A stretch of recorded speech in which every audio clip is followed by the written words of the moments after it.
For 3 decades, Johnny Carson ruled late-night television with a charm so effortless that millions felt they truly knew him. Yet behind the laughter, applause, and casual banter, The Tonight Show often captured something far more revealing: the unfiltered prejudices of the entertainment icons who shaped America's cultural imagination. And nowhere is this more evident than in the 7 most racially problematic guests Carson ever welcomed onto his stage. Figures whose Tonight Show appearances unintentionally exposed how deeply racism was embedded in the foundations of Hollywood and the American psyche. Carson's desk became a crossroads between 2 eras, a symbolic battleground where the old Hollywood worldview, shaped by segregation, white supremacy, and casual prejudice, collided with a rapidly changing America demanding accountability, equality, and moral clarity, creating moments on air that today feel shockingly raw, uncomfortable, and historically significant. Former NBC executives recall that Carson navigated a time when openly racist humor was still common in clubs, films, and mainstream media. Yet younger audiences were beginning to push for reform, leaving Johnny to interview guests who represented the very ideologies the country was struggling to outgrow. He was progressive by the standards of the 1960s and 70s, yet still a product of his time, making his attempts to balance politeness, professionalism, and moral discomfort a fascinating study in how television shaped national attitudes. And among the guests who forced Carson into this tightrope walk, no one loomed larger, literally or symbolically, than John Wayne, America's cowboy, the cinematic embodiment of frontier masculinity, rugged patriotism, and mythic American heroism. To millions, Wayne represented strength, honesty, and courage, the kind of man who fought for what was right and stood up for the underdog. Yet behind the screen persona that defined him lay a set of racial and political beliefs that clashed violently with the idea of an inclusive, evolving America. When Wayne appeared on Carson's stage, Carson usually treated him with affection and reverence, as one treats an aging patriarch of Hollywood, a living monument to a bygone era, and audiences cheered with nostalgia. But beneath the surface, tension pulsed, especially after Wayne's explosive 1971 Playboy interview shattered the illusion of him as a moral compass for the nation. In that interview, now infamous, now inescapably tied to his legacy, Wayne didn't speak in coded language or half-hidden insinuations. He stated plainly, "I believe in white supremacy until the blacks are educated to a point of responsibility," a sentence so openly racist that even in 1971, when the country was still reeling from the civil rights movement, the backlash was enormous. And yet Wayne didn't stop there. He defended colonizers seizing Native American land by claiming Native people were selfishly trying to keep it for themselves, dismissed the existence of systemic injustice, and expressed open hostility toward social progress that threatened the traditional hierarchies he believed in. Hollywood historian Thomas Henderson observes that Wayne's comments were not slips of the tongue or products of a misunderstood context. They were fully formed expressions of a worldview built on racial hierarchy and white entitlement, a worldview Wayne carried into his films, public speeches, and private conversations, making him one of the clearest examples of how deeply racism permeated Hollywood's golden age. And the question, historians argue, isn't just what Wayne believed, it's how Carson responded when this information entered the public consciousness. Archival footage reveals a noticeable shift.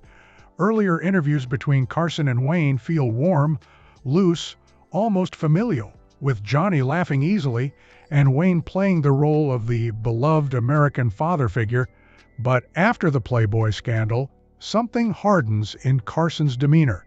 The smiles become tighter, the banter more formal, the physical distance more pronounced. Carson does not challenge Wayne directly. Late-night TV in that era simply was not built for open confrontations of racism, but he pulls back emotionally, no longer indulging Wayne's stories with the same energetic enthusiasm, a subtle yet telling sign that Johnny, in his own restrained way, was reckoning with the moral weight of platforming a man whose beliefs contradicted the emerging values of a more inclusive, equitable America. Television historian Margaret Collins notes that Carson's shift reflects the broader cultural tension of the era. He couldn't stop booking Wayne because Wayne symbolized half of America's identity at the time, but he also couldn't ignore the fact that Wayne's worldview was increasingly incompatible with the world the younger generation was fighting to build. The Tonight Show became a kind of mirror, reflecting not only the guests' prejudices, but America's struggle to reconcile admiration for beloved icons with the uncomfortable truth that many of them held deeply racist beliefs.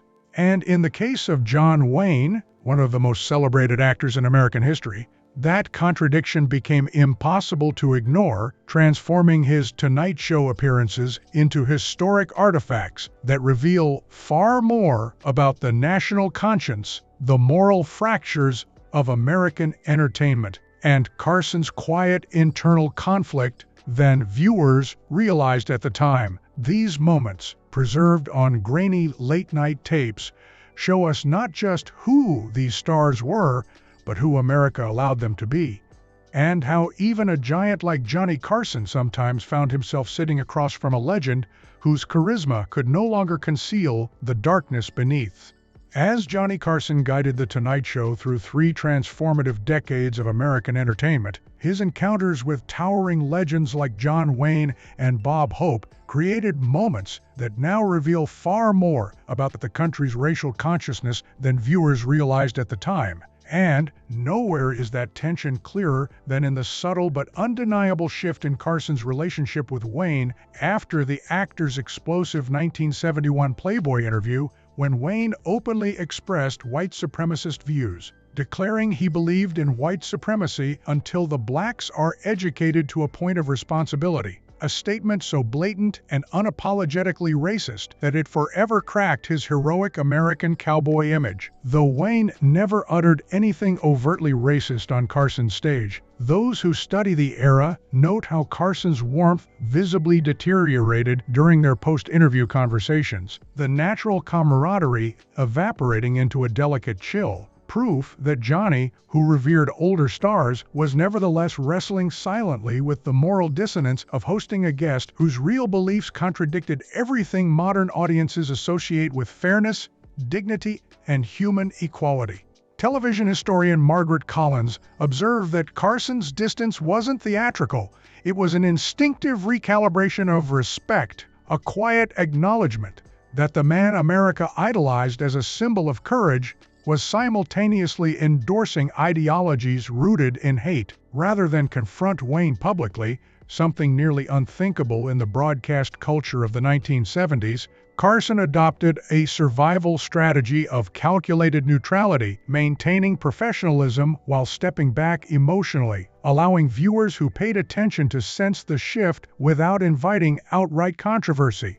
Wayne's Tonight Show appearances became part of a larger moral puzzle America still struggles with: how to reconcile enormous cultural influence with openly racist beliefs that once went unchallenged, but now stand as stark reminders of the prejudice woven into Hollywood's foundations. And as the Wayne-era interviews cooled, Carson found himself facing a different but equally complicated challenge in the form of Bob Hope, the beloved American humorist whose career stretched from vaudeville to film to USO tours, and whose grandfatherly persona had charmed the country for generations.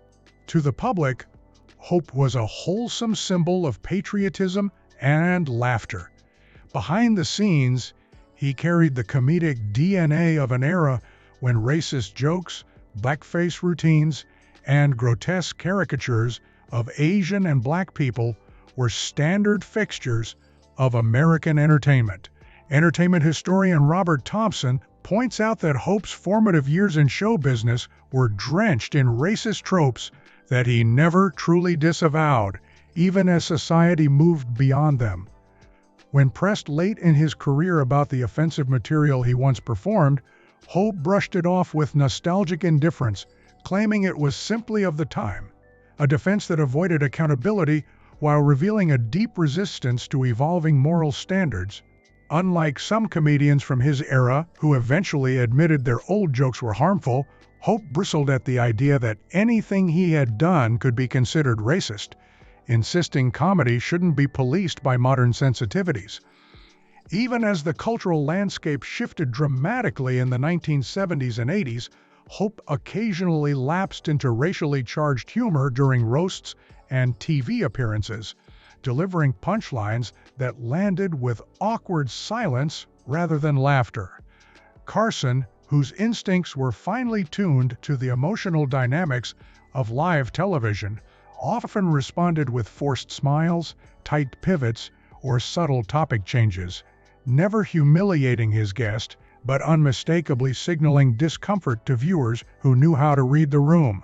Former NBC executives confirm that Carson admired Hope deeply, yet grew increasingly uneasy with the outdated stereotypes Hope continued to toy with, creating interviews where respect for a comedy icon clashed with Johnny's awareness that the old jokes weren't simply passé, they were harmful. Johnny smiled, but he knew the old jokes weren't funny anymore, one historian remarked, perfectly capturing Carson's quiet internal conflict.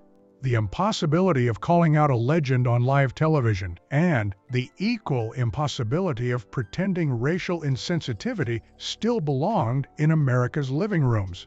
Together, the Wayne and Hope appearances reveal a deeper truth about The Tonight Show. It wasn't just a stage for laughter and celebrity, it was a cultural crossroads where America's evolving conscience collided with the prejudices of its past, and Johnny Carson, with poise and restraint, became the quiet mediator of a national conversation that still echoes today. Carson's tight, polite smiles and rapid conversational pivots whenever Bob Hope drifted into racially questionable territory were not accidental moments of discomfort, but calculated survival maneuvers, subtle attempts to steer The Tonight Show away from the uncomfortable collision between Hope's beloved comedic legacy and the deeply problematic racial undercurrents embedded in so much of his earlier work, revealing the impossible balance Carson was forced to maintain, honoring a national icon while quietly acknowledging that many of Hope's comedic impulses belonged to an older, uglier America that the audience was gradually beginning to reject. Hope's case became a symbolic battleground between nostalgia and accountability because while he had indeed made extraordinary contributions to American entertainment, lifting national morale during wartime, pioneering modern stand-up formats, and cementing himself as a cultural institution, he also built part of that career on jokes that demeaned entire communities, using racist caricatures of the time and later refusing to apologize for them, insisting that evolving standards of decency were nothing more than unnecessary political correctness. That resistance was not unique to him, but reflected a broader generational refusal among many aging entertainers who felt that acknowledging the harm of past racial stereotypes meant undermining the foundation of their careers. Caught in the middle, Carson navigated Hope with a kind of delicate emotional choreography, never openly condemning him, never outright endorsing him, walking that fragile gray zone where America itself stood, trying to celebrate its entertainment heroes while slowly awakening to the damage their humor had done. That same cultural tension reappeared in even more complicated form with Charlton H. the Hollywood Titan, whose biblical epics and revolutionary science fiction films had made him appear almost mythic, a man associated with grandeur, gravitas, and the cinematic embodiment of heroic righteousness, yet who increasingly used his public influence to push political arguments that diminished the legitimacy of civil rights activism and dismissed systemic racism as exaggerated or imaginary. When he became president of the National Rifle Association and began offering public commentary that painted racial justice advocates as complainers and framed racism, Carson, who prided himself on keeping The Tonight Show focused on entertainment rather than partisan tension, understood that H was becoming the kind of guest who could derail a lighthearted interview into ideological confrontation, especially regarding race. And so he instructed his writers to build segments around nostalgia, filmmaking stories, and harmless anecdotes that would keep H away from political landmines. The writers complied, constructing interviews like soft corridors for Carson to guide H safely through, even as production staff whispered privately about the actor's off-camera comments that belittled civil rights leaders, mocked the ongoing fight for racial equality, and sometimes slipped into racially stereotypical language that shocked younger crew members unaccustomed to such casual, outdated bigotry from a man who once played heroic liberators on screen. On camera, H never fully revealed the dismissive racial attitudes he displayed backstage, due in part to Carson's precise steering and in part to his own awareness of public optics.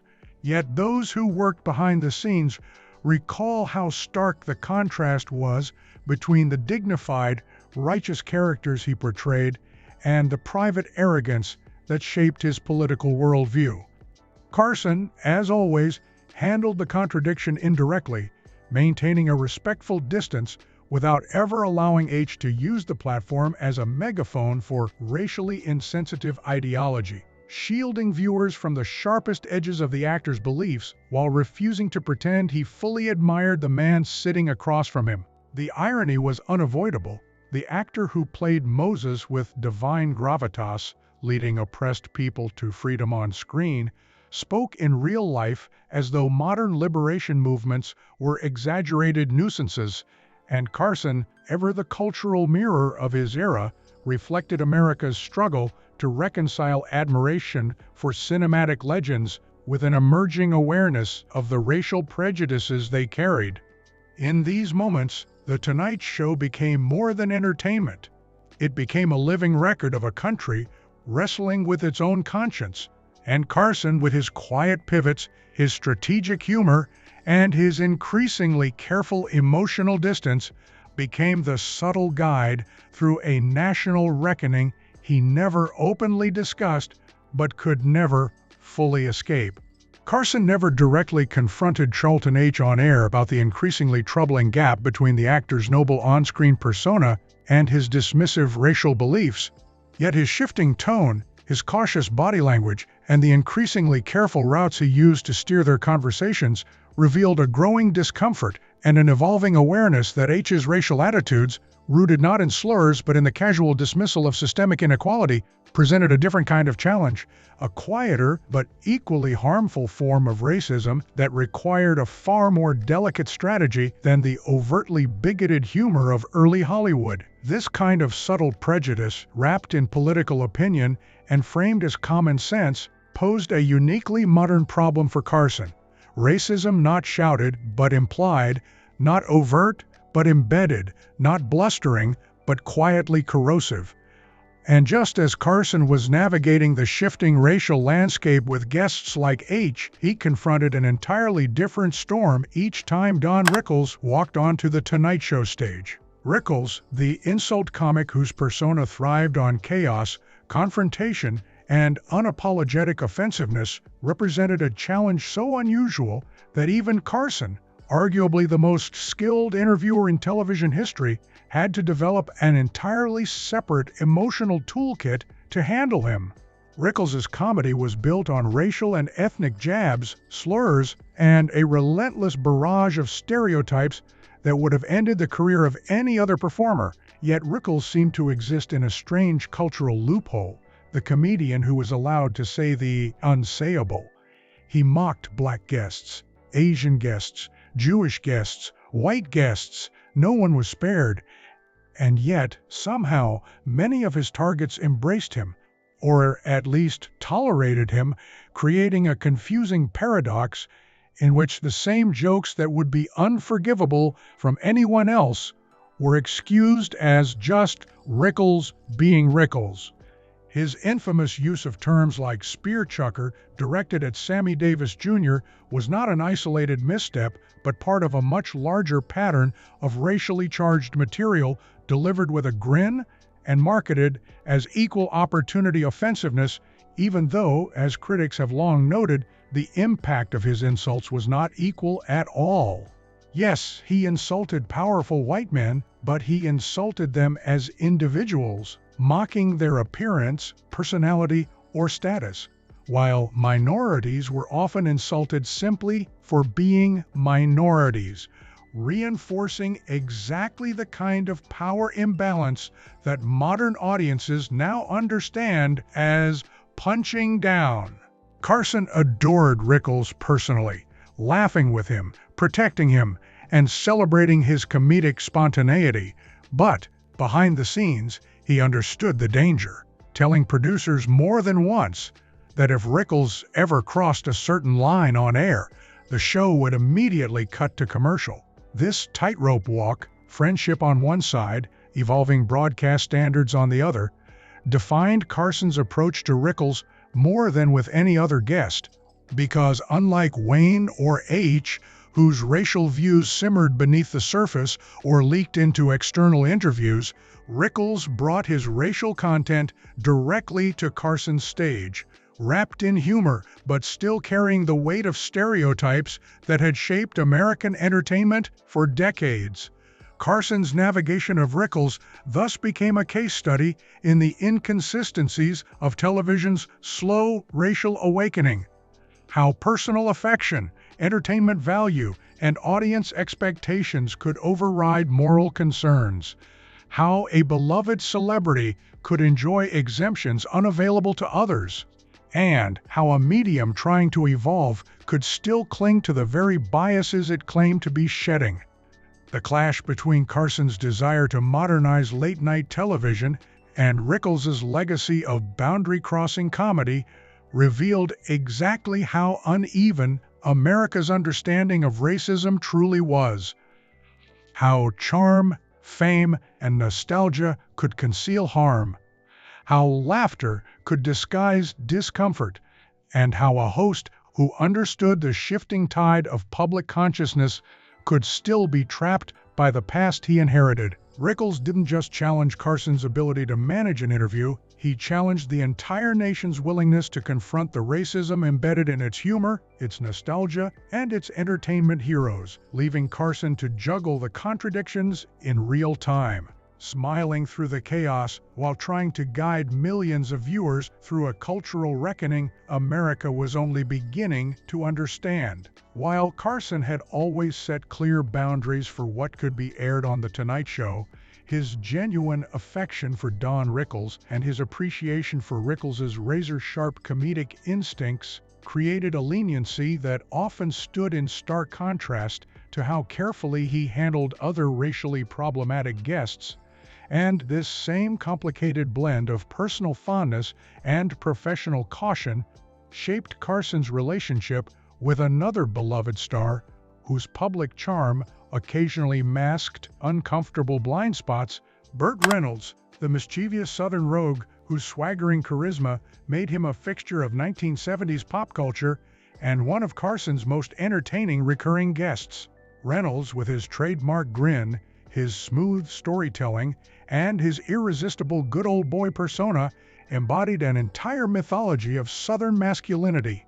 Funny, flirtatious, rebellious, and seemingly harmless. But beneath that easy charm were occasional flashes of racial insensitivity shaped by a childhood spent in Florida during the Jim Crow era, attitudes that surfaced in moments of unscripted humor on Carson's stage and revealed how deeply old cultural prejudices could linger even in men who saw themselves as progressive.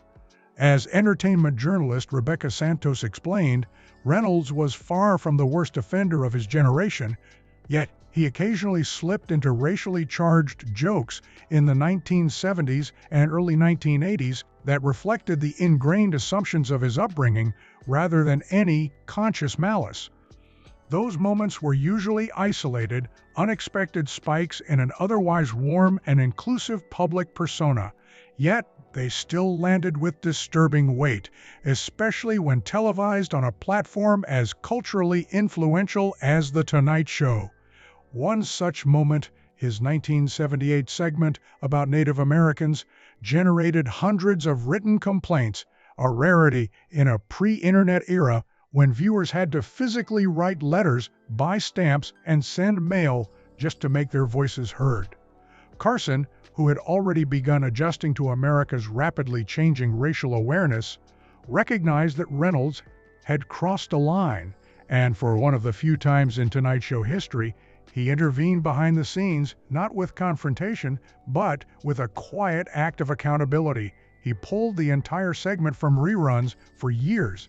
This decision was significant, not just because reruns were a crucial part of NBC's programming strategy, but because it showed that Carson, even while protecting the entertainers he liked, understood that the era of letting harmless jokes slide was coming to an end. His approach became a blueprint for his entire philosophy toward racially problematic content. He addressed harmful moments indirectly, quietly removing problematic segments, gently shifting the tone of future interviews, or subtly guiding conversations away from risky territory, all while preserving relationships with the guests he cared about.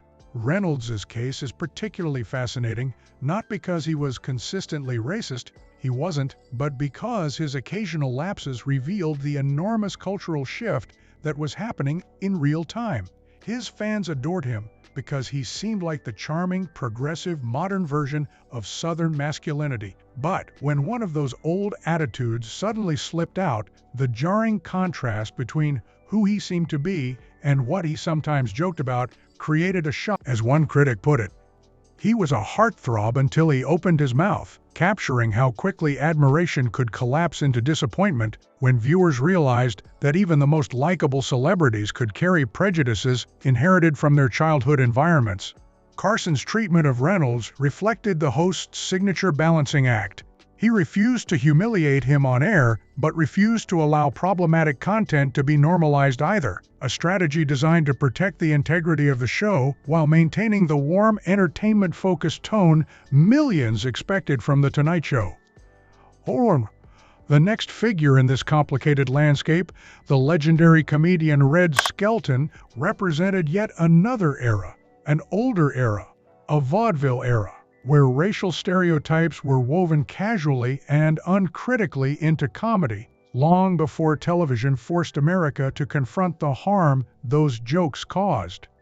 Skelton stepped onto Carson's stage not as a rogue or a provocateur, but as a beloved elder statesman of comedy whose work had shaped multiple generations. Yet, like many performers who rose to fame when minstrel humor and ethnic caricatures were normalized, Skelton carried with him comedic instincts formed in a time when racism was not only acceptable but often central to entertainment. This created yet another challenge for Carson, who simultaneously respected Skelton's enormous contributions to American comedy while recognizing that much of his early material could not be repeated on modern television without causing significant harm. It was in this delicate space between nostalgia and accountability, affection and responsibility, that Carson operated, carefully managing Skelton's appearances to preserve the warmth audiences expected while subtly steering conversations and routines away from the racially insensitive habits of earlier decades. Together, these interactions, with Rickles, with Reynolds, with Skelton, revealed the impossible position Carson often found himself in, hosting a show that straddled two Americas, one rooted in the prejudices of the past and one struggling toward a more equal future, forcing him to navigate a minefield of humor, history, and human imperfection while millions watched every night, waiting to see whether late-night television would cling to old norms or evolve with a changing nation. Red Skelton's legendary status as a pioneer of American comedy, a performer who helped shape radio, vaudeville, and early television, earned him deep reverence from audiences and from Johnny Carson himself, who had grown up idolizing Skelton's work and viewed him as one of the foundational architects of American entertainment. Yet, this immense respect created an enormous challenge as Carson struggled to navigate the widening gulf between the racial norms of Skelton's formative years and the far more sensitive cultural standards emerging in later decades. a tension that became increasingly evident whenever Skelton appeared on The Tonight Show and defended traditions rooted in racist entertainment history. Skelton had risen to fame in an era when blackface, minstrel routines, and exaggerated racial caricatures were treated as normal, even prestigious elements of mainstream comedy. And he had participated in these practices not as occasional missteps, but as central parts of his early career, shaping his comedic instincts long before America began reckoning with the real harm created by such portrayals. According to entertainment historian Robert Thompson, Skelton embodied the contradictions of his generation, a comedic genius who built a career on routines that, by modern standards, were unmistakably rooted in racist stereotypes. And unlike performers who later apologized or expressed regret, Skelton resisted acknowledging that any of this material had been harmful, choosing instead to defend minstrel traditions well into the 1980s as though they were innocent relics of simpler times rather than tools of dehumanization. Whenever the topic surfaced, whether through interviews or Tonight Show conversations, Skelton often framed critics of racial caricature as overly sensitive censors trying to destroy comedy itself, portraying himself as a guardian of old-school humor, under attack by a world he believed had become too fragile. He complained openly that networks were becoming too cautious about race, refusing to allow him to perform routines he had relied on for decades. And while he expressed these frustrations with the confidence of someone who had once ruled the entertainment world, the reactions from Carson's audience revealed the vast cultural shift already underway. Where crowds of the 1940s and 50s might have roared with laughter, the Tonight Show audiences of the 1970s and 80s often responded to Skelton's nostalgic defenses of minstrel humor with tight smiles, awkward silence, or a quick glance toward Carson, who now found himself in a deeply uncomfortable position, honoring a man he admired while knowing that many of his views clashed sharply with the cultural moment. Carson's handling of Skelton's racial blind spots followed his familiar indirect approach. He never confronted Skelton publicly or challenged him directly, but he also didn't encourage those outdated views. Instead, when Skelton brought up frustrations about restrictions on racial humor, Carson typically offered a polite acknowledgement, just enough to maintain dignity, before immediately guiding the conversation toward safer topics like Skelton's early radio days, classic characters, or behind-the-scenes stories that showcased his brilliance without drifting into racial controversy. Johnny respected his legacy, but the audience stopped laughing first, one NBC executive recalled, encapsulating how the shifting cultural landscape created a growing dissonance between Skelton's cherished past and the modern audience's expectations. Skelton represented not just an individual performer with outdated views, but an entire generation of entertainers whose comedic instincts had been shaped in eras when racism wasn't just accepted in entertainment, it was baked into the foundation of the industry itself. Carson, who revered comedy history but also understood that television had a responsibility to evolve with its audience, found himself caught between nostalgia and accountability, honoring a man who had shaped his childhood while quietly steering away from material that no longer had a place on national television. Skelton, meanwhile, often misinterpreted the audience's discomfort as political correctness rather than a moral awakening, failing to recognize that laughter was disappearing not because people had become sensitive, but because society had begun to understand the deeper wounds such humor reinforced. His appearances became a living illustration of the uncomfortable truth that some comedy legends could not make the cultural transition alongside the generations they had once entertained. And yet, through Carson's delicate handling, their conversations offered America a window into how entertainment history can be honored without excusing its most harmful elements. A balancing act that Carson never fully resolved but navigated with as much grace as the moment would allow. even as Skelton continued reminiscing about the past with a wistfulness that no longer resonated with a world finally learning to reject the stereotypes that once dominated its laughter, all while Carson gently guided him back toward safer memories, like recounting a golf game gone wrong, a harmless story about 6 perfect pars ruined by a single bogey. A reminder of how much easier it was for both men to retreat into nostalgia rather than confront the deeper cultural shifts unfolding around them. Buddy Hackett stood out as one of Johnny Carson's most complicated recurring guests, a comedian frozen in time whose entire persona remained rooted in an older, rougher era of American entertainment even as the world around him changed. And this refusal to evolve became increasingly glaring each time he sat on Carson's couch. With his elastic expressions, unmistakable voice, and shameless commitment to pushing boundaries, Hackett had built a successful career in nightclubs, films, and variety shows long before racial awareness entered mainstream conversation. But embedded within his humor, woven into nearly every era of his career, were racial stereotypes, ethnic caricatures, and accents that grew more uncomfortable with each passing decade. As comedy historian Michael Barnes explained, Hackett was known as the man who never stopped telling World War II-era jokes, the guy whose material still used slurs older audiences had grown up with but newer generations could no longer tolerate, and far from moderating his content, Hackett leaned into it with almost rebellious delight, treating racial humor not as a relic but as a defining feature of his comedic identity.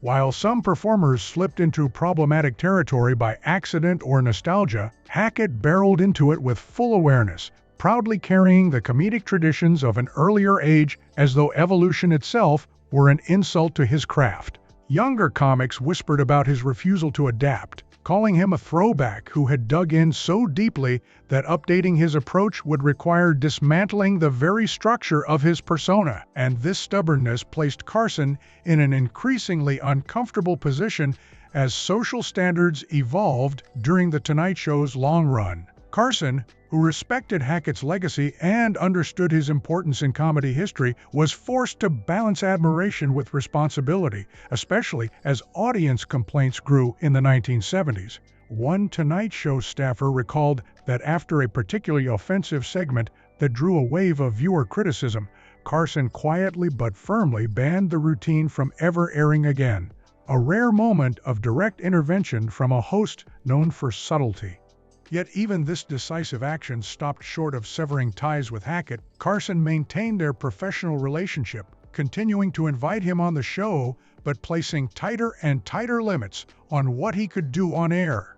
It was a compromise reflective of Carson's broader strategy: avoid open conflict, preserve show harmony, but adjust boundaries behind the scenes as necessary. And so Hackett continued appearing on the program, still beloved by some viewers who cherished old-school comedy, while newer generations, watched uncomfortably as a performer from another time, insisted on staying exactly as he had always been. He belonged to a different time and refused to leave it, Barnes observed, capturing the essence of Hackett's struggle. A man whose humor had been shaped in an era where racist entertainment wasn't just permitted but expected, and who rejected the idea that comedy had any obligation to change. Carson's approach to Hackett reveals the tightrope he walked for 3 decades, honoring comedy